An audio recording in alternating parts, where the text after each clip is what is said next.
In this video, we are going to show you how to use Poppy AI for brainstorming. And as you can see, we have an existing board here. Now I connected or I pasted this scholarly article from Google Scholar to this Poppy chat, and I asked it to create a farming visual board here. Now I asked, so I want you to help me brainstorm to expand on the farming visual board you have created. So as you can see, a great idea. Let's brainstorm ways to expand the visual board based on the article, The Future of Farming, Who Will Produce Our Food?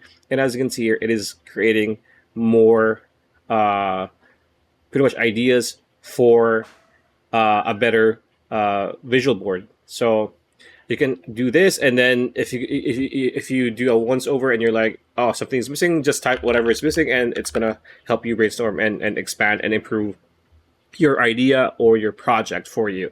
So that is how you do it. And if you are interested in trying out Poppy AI, you can get a $25 off or discount when you click on the link in the description we have provided below. So pretty much it. That's a video. Hope you liked it. Like, comment, share, subscribe, ring that bell icon. We'll see you on the next video.